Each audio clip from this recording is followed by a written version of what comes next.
안녕하십니까. 2019년 10월 2일 수요일 김용민의 독특한 유튜브 방송 용칼 시작하겠습니다. 조간신문 훑어보기부터 시작하겠습니다. 오늘 어떤 이슈들 여러분들께 소개해 드릴지 기대해 주시기 바라겠습니다. 먼저 광고주부터 만나볼까요? 네. 먼저 만나볼 광고주는 뿌리 깊은 샴푸 앤 영양제입니다. 탈모 샴푸나 건강약품, 레이저 등 좋다는 거 다 해본 분들, 그런데 효과를 느끼지 못한 분들, 탈모 의약품을 쓸 수 없는 가임기 여성이나 성장기 청소년, 탈모약을 쓰다가 부작용이나 경제적인 이유로 중단하고 다시 나빠지는 분, 모발 이식 후에 나빠진 부분, 모발 이식 후에 그 나머지 부분이 다시 나빠지는 분, 탈모약으로 관리하고 있지만 더 튼튼히 오래 유지하고 싶으신 분, 탈모약을 줄여서 최소의 양만으로 유지하고 싶으신 분, 머리가 가늘어지고 푸석해지고 지속적으로 빠지시는 분들, 바로 뿌리 깊은 샴푸와 모낭 영양제를 만나보시기 바라겠습니다.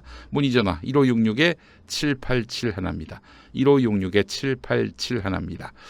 자, 뿌리 깊은 샴푸 앤 영양제 관심 많이 가져주시기 바라겠습니다.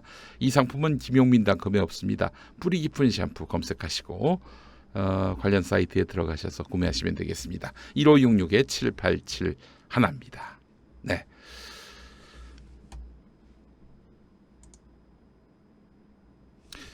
김용민의 뉴스 브리핑 9월 30일까지 함께했고요. 이제 용칼로 함께합니다.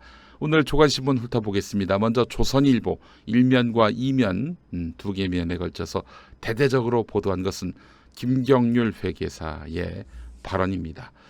김경률 회계사가 이 조선일보에게 굉장히 좋은 먹잇감이 되고 있는 것만은 분명해 보입니다. 이거 뭐 사실 김경률 회계사가 바라던 바는 아닐 테고요. 조선일보가 실컷 이용해 먹고 있는 것이죠. 김경률 소장이라고도 이렇게 명명하고 있는데요. 김경률 소장. 실제로 참여연대에서 직함이 소장이었습니다. 정확한 직함을 지금 제가 말씀드리려고 찾고 있는데, 네. 참여연대 경제금융센터 소장, 참여연대 경제금융센터 소장인데 참여연대 탈퇴의 뜻도 밝혔고요. 이 소장직도 내놓은 것으로 알려져 있는데, 자, 김경률 회계사가 밝힌 내용이 이렇습니다. MBC 라디오 김종배의 시선집중에 출연해서 한 말인데요. 참여연대 경제금융센터 소속 연구원들이 조국 펀드를 분석한 결과 심각한 문제가 있다는 판단을 내렸다고 한다. 김 소장은 권력형 범죄 비화 가능성이 있다고 보고 수일에 걸쳐서 몇 명이 밤샘을 했다. 저와 같은 회계사와 경제학 교수, 경제학 박사들이 분석했다. 김경률 소장은 심각한 문제가 있고 더 크게 발전할 수 있다고 보았다. 사실로 판단하기에 충분한 증거를 가지고 있다. 이렇게 이야기를 했는데, 어제 발언 내용 중에 그 일부를 잠깐 들어보시도록 하겠습니다. 어제 MBC 라디오 김종배의 시선 집중에서 했던 말입니다.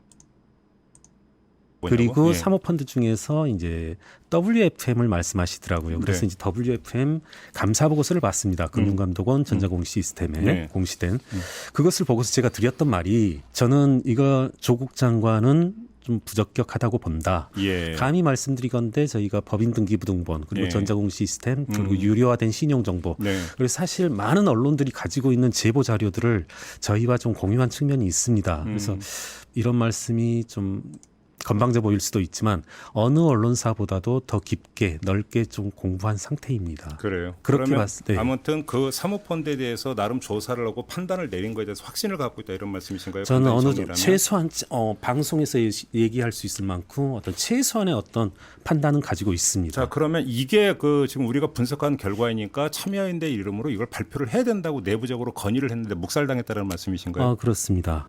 뭐냐고? 그리고 예. 네. 김경률 회계사의 어제 MBC 라디오 인터뷰 내용 소개를 해드렸습니다.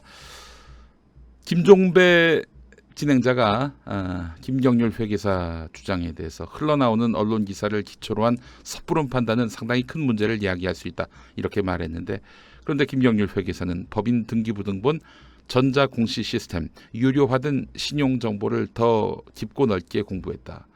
최소한 방송에서 이야기할 수 있을 만큼의 판단은 가지고 있다 이렇게 반박을 했는데, 진행자가 분석이 종종 오류로 드러날 수 있지 않느냐고 물으니까 경제금융센터는 우리나라 최고 경제 권력인 삼성을 상대로 10년 20년 싸워오면서 하나라도 오점이 있게 되면 보수 언론의 숱한 공격을 받았다. 자기 검열을 체화한 집단이고 엄격한 검증을 거쳤다 이렇게 말을 했는데, 자 그렇다면은 김경률 회계사와 함께 연구했던 분들, 그분들의 의견도 한번 들어봐야 되지 않을까요? 김경률 회계사의 주장이 사실인지 아닌지 이 부분을 한번 따져볼 필요가 있을 것 같습니다. 지금 조선일보가 일면에서 참여연대가 조국 펀드를 권력형 범죄 펀드로 인식하고도 이것을 감췄고, 아울러 이에 대해서 문제 제기를 한 자신에 대해서 지금 징계를 하려고 한다. 이게 바로 김경률 회계사의 주장 아니겠습니까? 진위를 한번 따져봤으면 좋겠습니다. 자, 이와는 별개로 정민우 전 포스코 홍보팀장 있죠. 정민우 전 팀장도 지금 포스코 바로 세우기 시민연대 대표로서 이 이른바 조국 펀드를 조사를 했습니다. 특히 그 조국 펀드의 그 자금 흐름이나 여러 회계 관계를 면밀하게 들여다봤는데 기업 사냥꾼이 개입된 것 같다라는 입장을 지난번 정치부심에서 밝혔죠. 자, 이 김경률 회계사의 입장에 대해서 어떤 견해를 갖고 있는지 제가 여쭤봤습니다. 그랬더니 정민우 전 포스코 홍보팀장은 나도 김경률 소장 페이스북 글을 계속 봐오고 있다. 김 소장이 열정적이고 좋은 분임을 안다. 다만 김 소장이 자금 흐름, 자금 들고 나는 디테일을 열심히 봤지만, 네, 다만이 두 번 나오네요. 다만 한 번 들어가야 되는데, 예, 다시 정리했습니다. 네. 김 소장이 자금 흐름, 자금이 들고 나는 디테일을 열심히 보았는데 놓치는 것이 있다. 이 전체 큰 그림, 특히 이들 각각 기업에 등장하는 기업 사냥꾼들을 놓치고 있다. 이렇게 이야기를 했습니다. 정민호 전 팀장이. 코링크 이하 설계도의 중간 저수지 역할을 하는 포스링크, 그리고 WFM의 주요 멤버들, 기업 사냥꾼이 많다. 지금 조국 펀드 사냥도에는 리튬과 인니 유연탄으로 사기쳤던, 인니면 아마 인도네시아를 말하는 것 같은데, 리튬과 인니 유연탄으로 사기를 쳤던 기업 사냥꾼들이 중심 세력으로 들어와 있다. 이런 류의 진흙탕 개싸움 사기파는 보기 힘들다. 이런 스토리를 김경률 회계사는 모른다라고 정민우 팀장이 이야기를 했습니다. 정민우 팀장이 저희와 오늘 밤 11시에 저와 정민우 팀장의 대담 방송이 라이브로 방송될 예정입니다. 저 김용민 TV 오늘 밤 11시 기대해 주시기 바라겠습니다. 그러니까 그러니까 기업 사냥꾼들, 투기꾼들이 달려들었다는 겁니다. 이 WFM을 비롯한 이른바 코링크 P 관련한 사업에 지금 대거 뛰어들었다는 거예요. 정경심 교수는 이들 가운데서 초보 중에 초보죠. 예. 근데 이 초보가 기업 사냥꾼, 투기꾼들을 다 제압하고 WFM, 코링크 P의 실소유주였다. 실제 운영자였다. 이렇게 볼 수 있을까요? 그렇기 때문에 정민우 팀장의 생각은 김경률 회계사가 열정적이고 좋은 분임을 알고 또 어느 부분에 있어서는 공감하는 바가 크지만 자금 흐름 디테일에 있어서는 상당히 놓치는 부분이 많다. 제대로 보지 못하는 부분이 있다. 이렇게 이야기를 하고 있습니다. 예. 자, 오늘 밤 11시에 정민호 팀장 방송 여러분 많이 시청해 주시기 바랍니다. 김용민 TV에 정민호 전 팀장 초대해서 이야기 나누도록 하겠습니다. 여러분 많은 사랑 바라겠습니다. 많은 시청 바라겠습니다. 자, 그리고 우리가 또 짚어야 될 아주 중요한 사안이 있습니다. 어제 여러분 PD 수첩 보셨습니까? 지금 PD 수첩이 한 5개로 이렇게 나뉘어져서 업로드 됐습니다. 다 한번 보십시오. 한마디로 얘기해서 지금 조국 장관 관련한 논란은 두 가지죠. 하나는 바로 이 표창장 논란입니다. 또 하나가 지금 언급한 사모펀드고요. 자, 사모펀드는 지금 사실 검찰로서도 확실한 증거를 갖고 뭔가 정경심 교수의 혐의를 확증할 만한 그런 단서를 찾진 못했던 것 같습니다. 그렇다면 주인적에 기소를 했죠. 그리고 지금 익성이라는 상상하지도 못했던 그런 여기에 큰 지배자를 발견하게 된 거 아닙니까? 그래서 지금 이런저런 증거를 더 수집을 하느라고 거의 뭐 50일이 넘게 여기에 매달렸는데 아직까지 이렇다 할 무언가를 잡아내지 못했습니다. 스모킹홀을 잡아내지 못했어요. 그나마 기소한 것이 있다면 바로 표창장 위조 건인데 제가 이야기했습니다마는 표창장 위조. 아니 위조를 했다면은 뭐 원본을 위조했다는 거 아닙니까? 원본이 있어야 위조라는 말이 성립이 됩니다. 그런데 원본을 지금 검찰이 확보하지 못하고 있습니다. 재밌죠? 원본을 확보하지 못했는데 지금 위조했다는 거예요. 자, 뭐 하여간 정의 구현을 위해서 검찰이 좀 무리수를 뒀다고 칩시다. 또 권력형 비리에 대해서는 이건 뭐 사실 다른 수사보다도 더 애누리 없이 탈탈 털어야 마땅하다. 뭐 이런 대원칙까지 다 인정한다고 치죠. 자, 그런데 지금 검찰과 자유한국당의 보조가 너무나 착착 맞습니다. 둘은 서로 무관하다라고 얘기하고 있는데 이 커먼 커넥션 의혹을 갖지 않을 수가 없습니다. 송요훈 MBC 기자 페이스북에서 제가 이 그래픽을 가져왔는데요.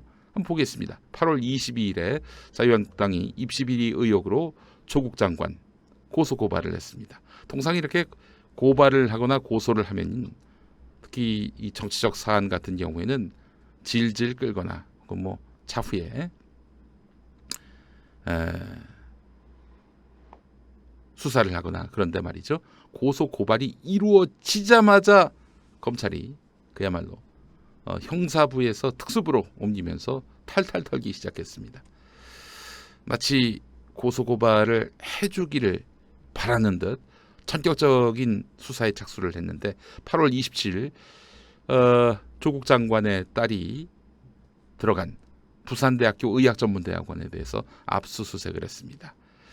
그러면서 하는 얘기가 이때 부산대 의전원 입학을 위해서 쓰였던 동양대 표창장 요거 저 위조한 것이다 라고 이제 밝히기 시작한 거죠. 자, 그런데 말이죠. 8월 27일 부산대 의전원 압수수색하던 그날 최성해 동양대 총장이 자유한국당 의원과 접촉했고 논의를 했습니다. 여기 언론이 포함됐다는 건데. 자, 그리고 9월 2일 중요한 제보자가 나왔다라고 나경원 자유한국당 원내대표가 밝힙니다. 자, 그 말을 한 때가 9월 3일. 근데 9월 3일 검찰이 동양대에 대해서 압수수색에 나섭니다. 그리고 그 이튿날 최성해 총장 검찰에서 나와서 나는 총장상을 준 적이 없어요. 그 표창장 조국 딸이 가져간 표창장 그 표창장은 나는 모르는 총장상이에요. 이렇게 얘기합니다. 자, 그리고 자유한국당 사문서 위조 기자간담회를 그 같은 날 하게 됩니다. 뭐 최 총장이 저렇게 밝혔으니까 자유한국당이 거기에 상응하는 행동을 할 수도 있겠죠. 자, 그리고 9월 6일 검찰 기소가 이루어지게 됩니다. 9월 6일이 바로 청문회에 있던 날이죠. 사문서 위조 혐의로 조국 장관 부인에 대해서 검찰이 기소를 했습니다. 그러나 그 공소장 내용 대부분 다 뜯어 고쳐야 합니다. 기초사실에 대해서는 기초사실은 똑같아야 공소장 변경이 가능하지 않겠습니까? 기초사실이 똑같아야 그 사실 공소장 변경이 가능한데 이 공소장이 다 틀렸어요. 그러면 공소장 취소해야죠. 그러니까 니들이 한 기소는 잘못됐다라고 볼 수밖에 없는 것이고, 그렇다면은 공소장 바꾸려면 공소장 취소하고 우리가 기소했던 거 잘못했어요라고 자인하고 그리고 새로 공소장을 만들어서 내야 합니다.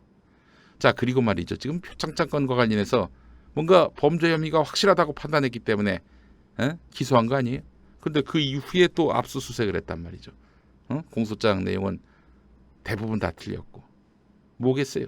그러니까 뭐 의도를 갖고 혹은 제대로 규명되지도 않은 범죄임에도 기소했다는 거 아니겠어요? 이런 기소 없습니다, 여러분. 없어요. 이렇게 해서 결국 윤석열 검찰총장이 조국 법무부 장관을 막기 위해서 무리한 수사를 펼쳤다라는 결론이 가능합니다. 그렇잖아요. 검찰은 부인했습니다마는 문재인 대통령에게 조국 장관 임명하지 마세요 이러면서 이렇게 저렇게 메시지를 보냈고 또 만약에 임명하면 나 장관 안 할래, 나 검찰총장 그만둘래요. 조국 법무부 장관 임명하지 마세요. 임명하시면 저 검찰총장 그만둘래요. 이렇게 협박까지 했단 말이죠. 문 대통령은 정말 고민을 했다고 합니다. 이 여러 가지 의혹들이 제기되고 있는 조국 장관에 대해서 뭐 조국 장관의 범죄를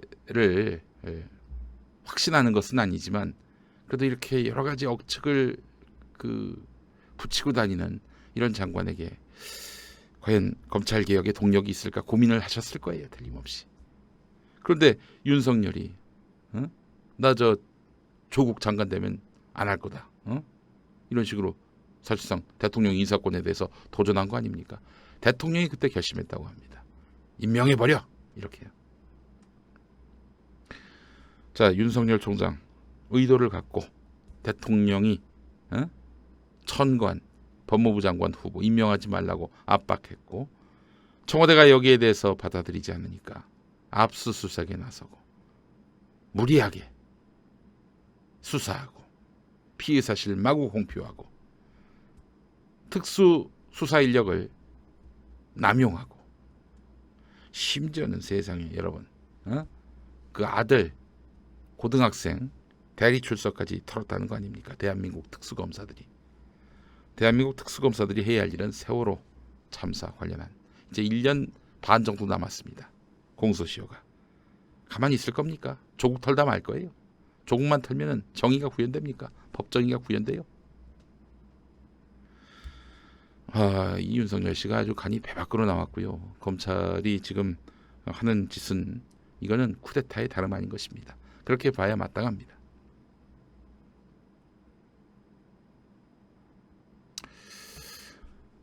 자, 그렇기 때문에 이 지금 검찰하고 자유한국당하고 뭔가 커넥션이 있는 것이 아닌가. 보십시오.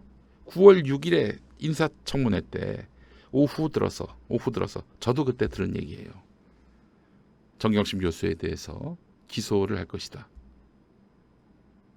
돌았어요. 자유한국당의 의원들이 계속 묻습니다. 부인이 기소되면 법무부 장관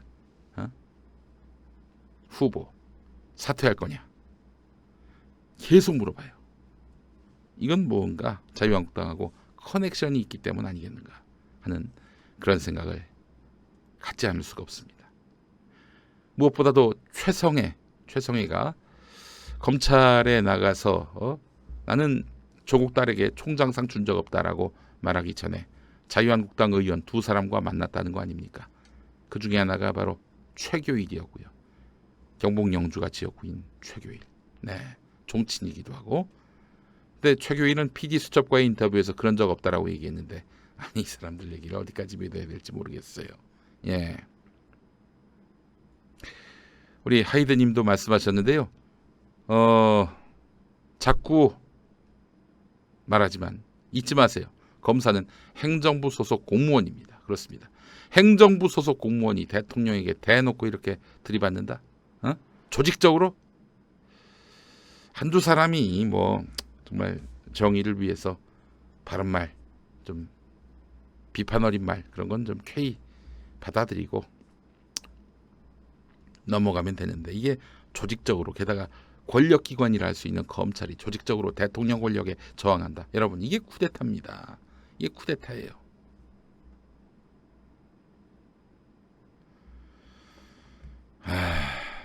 그렇습니다. 검은 커넥션 의원 이것도 반드시 규명을 해야 됩니다. 이런 걸 사실 검찰이 수사를 해야 되는데 지금 검찰의 이런 의혹에 대해서 누가 수사를 합니까? 하더라도 검찰이 합니다. 검찰이 하겠어요? 저는 이런 생각이 듭니다. 조국 법무부 장관을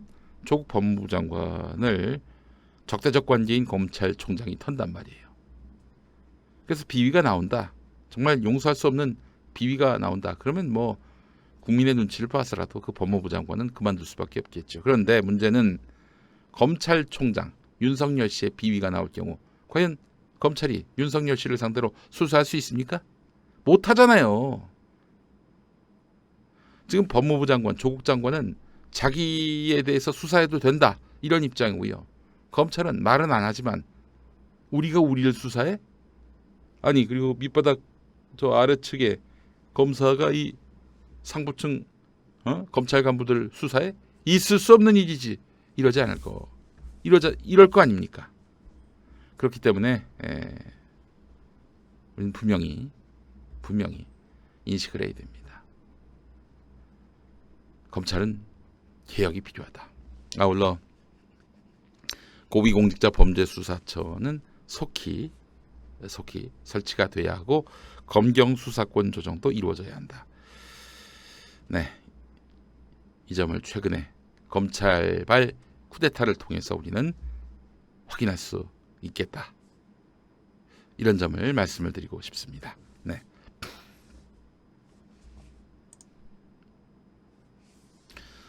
윤석열 검찰개혁안이 어제 발표됐습니다. 이따가 용칼 두 번째 섹션에서 이 검찰개혁안이 한마디로 말해서 대통령을 기만한 눈속임에 불과하다. 이 이야기들을 짚어드리려고 합니다. 봅시다. 경향신문 사설인데요. 이번 개혁안은 검찰이 꼭 해야 될 반드시 필요한 일에 집중해서 하자는 윤석열 검찰총장 지시에 따라 마련됐다고 한다. 그런데 내용을 분석해보면 미흡한 수준을 넘어서 급조한 것 아니냐 이런 의심을 거둘 수 없다. 어제 제가 말씀드렸죠. 문재인 대통령의 월요일 경고 검찰총장에 대한 지시로 드러난 대통령의 경고를 그날은 무시했죠. 뭐 찬찬히 뭐 들여다보겠다 이러면서 대통령 당신이 떠들든 말든 우리는 신경 안 쓴다. 이런 식의 그 아주 오만방자한 태도를 보였어요. 제가 분명히 얘기했습니다. 좆되는 수가 있다고. 그랬더니 말이죠. 어제 갑자기 윤석열발 검찰개혁안이 나왔어요. 급조한 게 맞습니다. 급조한 게 맞아요. 대통령 심기가 예사롭지 않으니까 그냥 화들짝 놀라가지고 만든 건데 대단히 미흡한 수준입니다. 급조한 것입니다. 3기안 중에서 2기안은 2기 법무부 검찰개혁위원회가 발표한 권고안과 다를 바 없다. 2기 법무검찰개혁위원회. 그렇다면 박상기 장관 때의 법무검찰개혁위원회죠. 여기 권고안과 다를 바 없다는 거예요. 표절을 했다는 거죠. 개혁위원회는 직접 수사를 축소하고 형사 공판부 중심으로 이제 검사를 이동시켜라 이렇게 권고를 했습니다. 그리고 검사장 전용 차량 폐지도 박상기 법무부 장관이 발표한 내용입니다. 대통령 주문에 바로 답을 제시하긴 했지만 급조한 탓에 개혁위원회의 주문대로 혹은 과거 발표한 내용을 모아서 내놓은 겁니다. 자, 그나마 그래도 언론들이 주목했던 게 뭡니까? 윤석열의 검찰개혁안 중에 바로 서울중앙지검을 제외한 특수부 폐지 방안입니다. 서울중앙지검을 뺀 나머지 그러니까 수도권 일부 지검을 뺀 나머지 지검의 특수부를 폐지한다. 당장 경향신문은 실효성이 없다라고 얘기하고 있습니다. 어제 그 소재인 변호사도 피하지방법원에서 얘기를 하지 않았습니까? 아니 특수부 서울, 인천, 수원 이 정도인데 여기서 특수부를 살리고 나머지는 다 없앤다? 지금하고 무슨 차이가 있냐 이거예요. 별 차이 없다는 겁니다. 다른 지검에서는 특수부가 있어도 유명무실한 거의 존재감이 미미하고요. 그 서울중앙지검에다가만 특수부를 남겨놔도 현재하고 별 다를 게 없다는 거예요. 그야말로 조삼모사인 셈이죠. 결국 특수부 폐지, 특수부 폐지 다 폐지하는 것처럼 보이지만은 서울중앙지검은 남겨놨다는 거 아닙니까? 그럼 그게 그거지 뭐. 개혁 저항 세력이라는 비판에서 벗어나면서 검찰 개혁 작업의 주도권을 놓지 않으려는 의도 이해가 된다는 거죠. 예? 이렇게 이해가 된다는 거죠. 그러니까 지금 만약에 대통령께서 개혁하라고 했는데 개혁과 관련한 아무 방안도 내놓지 않고 이러고 있으면은 이건 개혁 저항 세력이라는 비판을 받게 될 것이고 검찰 쿠데타라는 이런 비판으로부터 자유롭게 되기 힘든 거죠. 자, 그래서 이제 뭐 급조해서 개혁안을 내놨는데 실효성도 실행 능력도 없는 그런 대책인 것입니다. 검찰이 발표해야 하는 것은요. 검찰권 행사 방식, 수사 관행, 조직 문화 개선 같은 대통령의 핵심 주문에 대한 답입니다. 이건 천천히 생각해 보겠다는 거 아닙니까? 뭐 나중에라도 뭐 대책을 내놓긴 하겠지만은 과연 그때 시민사회가 동의할 만한 그리고 검찰이 스스로 뼈를 깎는 혁신의 노력을 기울이는 그런 방안이 될지는 미지수입니다. 어떻게 해서 유지해온, 어떻게 해서 그렇게 지켜온 기득권인데요. 노무현 정부가 이제 출범하고 바로 검찰 개혁에 들어가려고 했는데 정권 관계자 말이 이렇습니다. 와, 이건 뭐 손을 댈 수가 없을 지경이라는 거예요. 여러분 그 왜 큰 병에 걸린 분들, 암이 온몸으로 퍼진 분들 그렇게 해서 수술을 했는데 와, 이거 손을 댈 수가 없을 정도로 퍼졌을 경우 그 경우에 우리가 그런 표현 쓰잖아요. 손을 댈 수 없을 지경이라고. 지금 우리 사회에 뿌리내린 검찰의 기득권, 주도권 이게 바로 그러하다는 겁니다.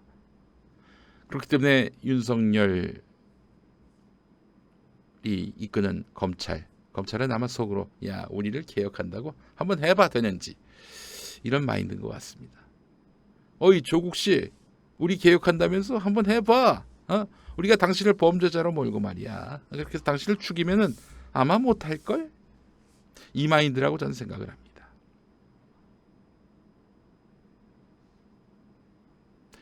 제 생각이 틀릴까요? 아마 틀리다는 얘기할 사람 별로 없을 겁니다. 검찰 상황을 아시는 분들이라면. 자, 어제 그 황교안 씨가 서울 남부지검에 출석을 했습니다. 서울 남부지검은 황교안 씨를 상대로 나오라고 한 적이 없어요. 근데 황교안 씨는 지금 자기 당 소속 국회의원들 20명에 대한 출석 명령이라는 표현 정정하겠습니다. 소환 통보가 이루어지니까 우리 국회의원들 부르지 말라 이렇게 이야기하면서 죄는 나에게만 있다. 나한테 책임을 물어라 하면서 나갔어요. 이게 뭐 때문에 그러느냐. 패스트트랙 당시 국회의 극한 투쟁.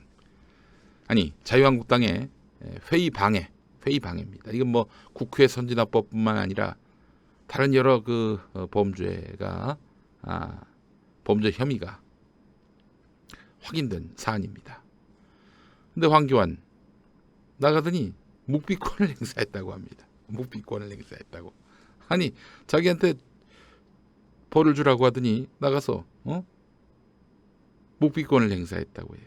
제가 만약에 황교안 씨라면 나가서 저쪽에서 조사할 때 그건 다 내가 시킨 거다. 내가 하라고 한 것이다. 응? 내가 등을 떠민 것이다. 난 이렇게 얘기할 것 같아요. 설령 그게 위증이라도. 그 사람들은 죄가 없다. 나한테 다 뒤집어 씌워라. 이럴 것 같아요. 근데 묵비권을 행사했어. 씨발 진술 거부권을. 이거 뭐 어떻게 하자는 거야. 이런 거지 한마디로. 야, 네가 나를 기소할 수 있겠어? 네가 나를 기소할 수 있겠어? 한번 기소해봐. 실리 그 법리에 밝은 사람 아니겠어요? 그러니까 여기 나가서 손해 보는 짓도 안 했다는 거예요. 정말 정치적 출석을 한 거 아닙니까? 검찰에 정치적 출석을 했으면 정치적 정치적으로 그 답변하면 될 거 아니에요. 내가 다 했다, 내가 다 시켰다. 우리 국회의원들은 아무것도 몰랐다. 내가 시키니까 했을 뿐이다. 아니 더 나아가서 내가 이렇게 하지 않으면은 당신들 투쟁에 나서지 않으면 공천 안 준다고 했다. 내가 너희들한테 분명히 얘기한다. 지금 저지하지 않으면 패스트트랙 저지하지 않으면은 내가 공천 안 준다 내년에. 이렇게 해서 얘기했다. 그러면 검찰로서는 어이구 이분이 진짜 시킨 건가? 라면서 수사의 방향을 잡을 거 아니겠어요? 근데 그러진 않았어. 진술 거부권만 행사했어. 아이고 참 황교안답습니다. 예? 손해 절대 안 봐요. 응?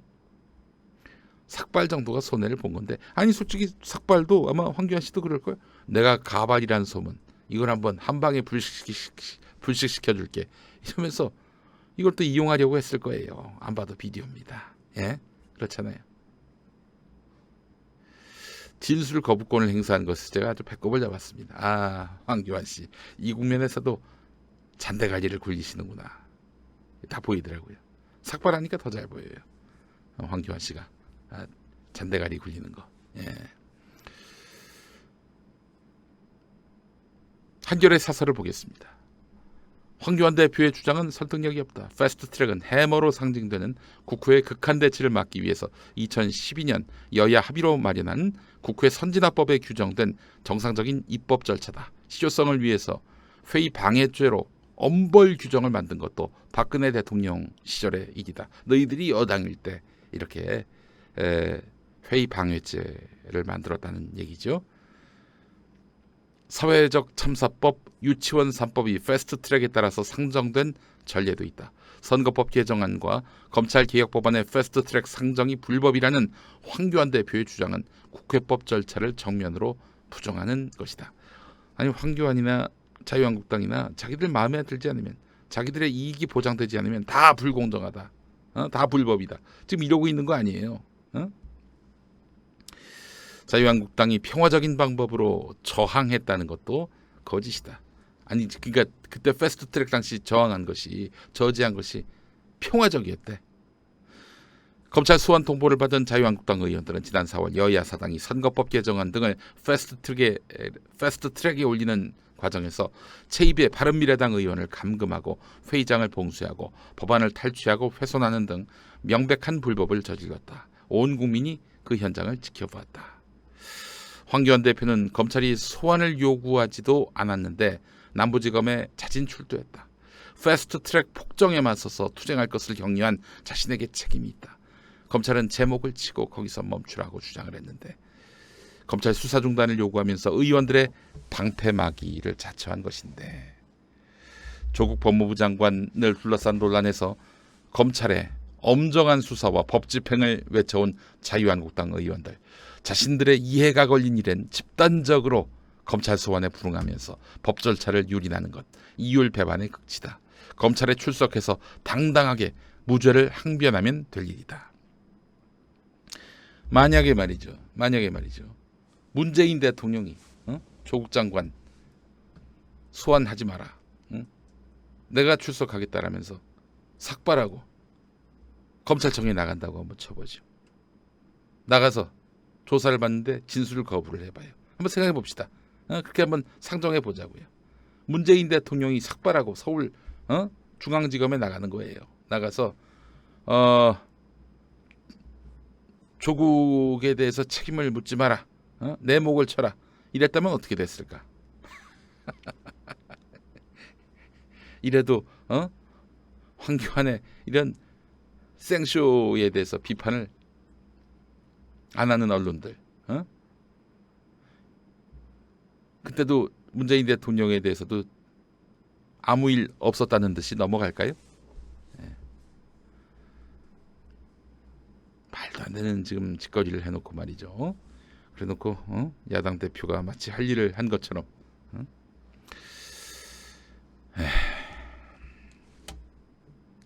또 황교안 씨가 또 생쇼를 했습니다. 하나 정치 의식이 궤도에 오른 우리 국민들은 이제 이런 걸 속지 않습니다. 이런 걸로 누가 감동을 받으며 누가 또 이번 그 패스트트랙 관련 수사에 대해서 무리하다, 부당하다 이렇게 생각하겠습니까? 내로남불이라고 생각하죠. 조국이 수사받을 때는 저거는 잘하는 일이고 자기들이 수사를 받으니까 이건 야당 탄압이고 말이 됩니까? 예. 자, 최성해 총장 관련은 어제 그 PD 수첩 보도, MBC PD 수첩 보도 여러분 많이 보셨죠? 꼭 한번 시청하시기 바라겠습니다. 일단 검찰이 조국 장관 딸의 동양대학교 총장 표창장 관련해서 여러 증언을 소개했습니다. 동양대 조교로 일한 분, 표창장 혹은 상장 이게 발부하잖아요. 그렇게. 그때 1년 번호가 있을 거 아닙니까? 1년 번호를 적으면 학교가 갖고 있는 장부에다가 또 표시를 해야 됩니다. 똑같은 번호, 1년 번호를 기록해가지고 이런 상장이 나갔다, 이런 표창장이 나갔다고 남겨야 되는데 따로 장부에 쓴 적이 없대요. 그냥 출력해서 상장으로 나눠주기 바빴다는 거죠. 1년 번호가 우리가 쓰는 1년 번호가 아니라고 최성해가 이렇게 이야기했습니다. 그런데 그것도 보니까 임의로 그냥 조교가 정해서 장부에 적지도 않고 1년 번호 적어서 그냥 표창장이 나갔다는 겁니다. 이런 경우 있어요. 좀 경우가 없고 좀 뭐랄까 많이 개념 없는 그런 단체나 기관에서 그렇게 중요하지 않은 또 상장이나 표창장 같은 경우는 또 그렇게 지급하는 경우도 있죠. 수료증, 상장 같은 건 학과에서 조교나 직원이 임의로 본인이 내용을 넣어서 만들기 때문에 임의로라고 했습니다. 2명의 조교, 복수의 조교가 이렇게 얘기를 했습니다. 그렇다면은 우리 최성해 총장님, 1년 번호가 우리가 지급하는 상장 표창장의 1년 번호와 다르다. 이 말씀 자체가 성립이 안 돼요. 조교들이 지 맘대로 이렇게 1년 번호 적어서 그렇게 상장을 나눠줬다는 거 아닙니까? 자, 그런데 말이죠. 지금 참 검찰이 지금 최성해 씨 말로 지금 수사를 시작했어요. 지금 근거는 최성해 씨의 발언 외에는 없습니다. 그건 사모펀드, 웅동학원 등 조국 장관에게 제기된 의혹들 중에서 현재까지 검찰이 유일하게 기소한 것은 동양대 표창장 위조 여부 이거 하나인데 위조했다 이런 이유로 기소한 거 아니에요? 근데 그 근거는 최성해의 입밖에 없습니다. 자, 그런데 이 최성해는 말이죠. 교육자적 양심 운운하면서 자기의 그 발언이 공익제보인 양 얘기하고 있는데 우리 최성해 총장님 박사라면서요. 상장에도 표창장에도 교육학 박사라고 적었는데 박사는커녕 석사도 아니고 학사도 아닌 것으로 드러났습니다. 자기 학력을 뻥을 치는 아니 어떤 식당 주인이 조리사 자격증 가짜 조리사 자격증으로 자기를 소개하는 거하고 뭐가 달라요? 아니 대학에서 총장이 자기 학위를 속이는 것은 뭐예요? 식당에서 주방장 혹은 주인이 자기 조리사 자격증 위조해서 걸어놓는 거하고 진배 없지 않습니까? 아, 만주 박사. 그래요. 우리 최성해 총장님, 더 이상 보수 언론들 힘들게 하지 마세요. 보수 언론도 얼마나 황당하겠어요. 당신께서 박사가 아니라는 사실에 얼마나 황당하겠어요. 앞뒤가 같지 않은 말, 어제 다르고 오늘 다른 말, 이런 말로 지금 가뜩이나 존폐 위기에 놓여 있는 우리 수구, 보수, 기득권 언론인들 괴롭히지 마시기 바랍니다. 왜 자꾸 뻥을 쳐가지고 걔네들을 우습게 만들어요? 아이, 그 얼마나 불쌍한 애들인데.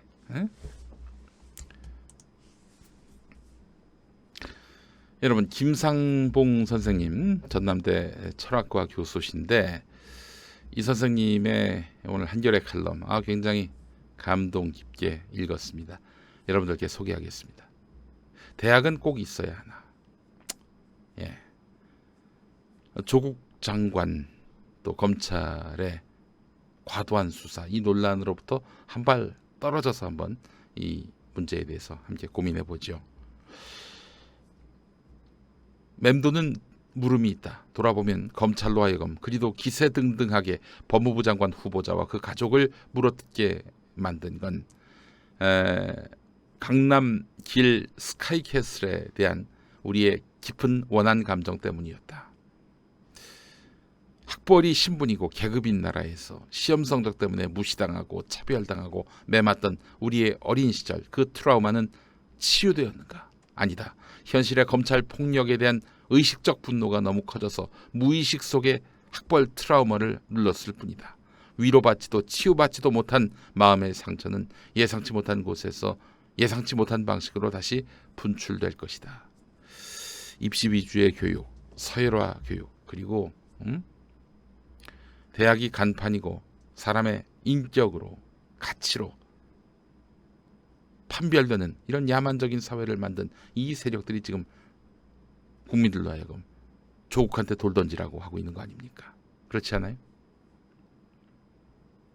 우리는 진심으로 그 상처에서 벗어나기 원한다면 상처를 덮지 말고 드러내어 말아야 한다. 드러내어 말해야 한다. 세대를 넘어서 이어지는 이런 아동학대는 입시교육에 그야말로 몰입하게 만드는 이런 아동학대는 스카이캐슬을 파괴하기 전에는 결코 끝나지 않을 것이다. 하지만 내가 이렇게 말하면 사람들은 얼굴을 붉히며 되묻는다. 그게 어떻게 가능한가? 대학은 있어야 되고 대학이 있으면 서열이 있어야 되고 서열이 있으면 차별도 있어야 한다. 다른 세상의 가능성을 상상하지 않으려는 이런 고집이 세상을 바꾸는 것을 불가능하게 만든다. 다른 세상이 있을 수 있다라는 그 가능성을 상상하지 않으려는 이런 고집이 세상을 바꾸는 것을 불가능하게 만든다. 대학은 꼭 있어야 하는가? 이번엔 내가 대답할 수 있다. 없어도 된다. 아니, 없애야 한다. 대학의 생명은 학문의 연구와 전수에 있다. 그런데 한국의 대학은 이 기능이 정지된 상태다. 혹시 대학을 나오고도 내 말이 무슨 뜻인지 모르겠거든 스스로 대학 4년 동안 무슨 공부를 했는지 한번 돌아보시기 바란다. 태반이 수능 점수에 맞추어 오기 싫었던 대학의 낯선 학과에 입학해서 토익, 토플, 삼성, 연대, 공시, 고시, 공기업, 의학전문대학원, 치의학전문대학원, 법학전문대학원 온갖 취업 시험 준비로 전공 학문은 서자 취급받는 나라에서 각종 고시학원과 취업학원이 있으면 되지 대학은 왜 필요한가? 진심으로 말하거니와 부질없이 대학에 쏟아붓는 막대한 예산은 청년들 결혼 장려금과 창업 지원금으로 쓰는 게 훨씬 나을 것이다. 네, 미모 지사님 대학 때 술만 먹었던 시간들이었다라고 말씀하시는데 조금 학생들 요즘 술 마실 시간 없어요. 대학원에서 공부하느라고.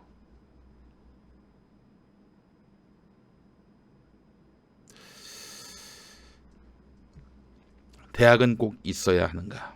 네, 이런 질문을 오늘 김상봉 교수가 던지셨어요. 예. 자, 존 볼턴이 한국에 왔나 봐요. 중앙일보 초청으로. 진짜 나쁜 인간입니다. 예. 사람에 대한 평가는 좀 다면적으로 할 필요가 있는데 이 새끼는 아주 나쁜 사람이에요. 존 볼턴. 북한 지도부 내가 민간인 신분된 걸 기뻐할 것이다. 그러니까 백악관 국가안보보좌관 자리에서 내려온 것을 북한은 기뻐할 것이다. 야, 나도 기뻐. 존나 기뻐. 이 씨발. 이 인간 잘리고 나서도 생각은 바뀐 게 없어요. 봅시다. 한일 갈등과 관련해서 미국이 어떤 제안을 해야 하는가. 우리는 한일 동맹을 효율적으로 다시 묶도록 노력해야 한다. 아시죠? 볼턴 대표적인 친일파입니다. 미군이 주둔하는 두 나라의 분열은 현 미국 정부의 인도 태평양 정책을 심각한 위험에 처하게 했다. 일본의 경제 보복에 한국은 놀랐지만 거꾸로 1965년 협정에 대한 도전이 야기한 위험을 인식하진 못하는 것 같다. 말이 어려운데요. 일본이 경제 보복했을 때 한국이 많이 놀란 것 같다. 그러면서 박정희하고 당시 일본이 맺었던 1965년 한일협정, 불평등 협정인데 이것을 왜 흔들려 하느냐. 문재인 정부가 이거 흔들다가 이 위험이 야기된 것이다 라고 얘기하고 있는 겁니다. 볼턴의 이런 개소리를 인용해서 중앙일보가 추구하고자 하는 가치는 무엇일까요?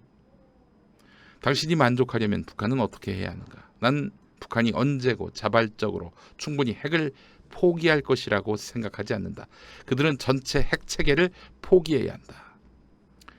기존 입장에서 달라진 게 없어요. 북한 체제 내부에 근본적인 변화가 없는 상황에서 북한의 어떤 약속도 신뢰할 근거가 없다. 이런 새끼를 데리고 북미 협상을 했으니 이 협상이 되겠습니까? 야, 네가 민간이 된 거 존나 기쁘다. 너무 기뻐. 행복해. 씨발. 야, 너 어떻게 이런 새끼를 데려다가 이런 새끼를 데려다가 인터뷰를 합니까? 중앙일보. 볼턴에 지금 사고하고 중앙일보 홍석현의 생각하고 같다고 봐야 됩니다. 예.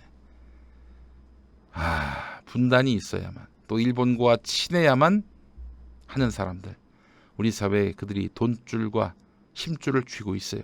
여러분, 이 상황에 대해서 우리가 방관하고 또 낙관하지 맙시다. 그런 생각이 듭니다.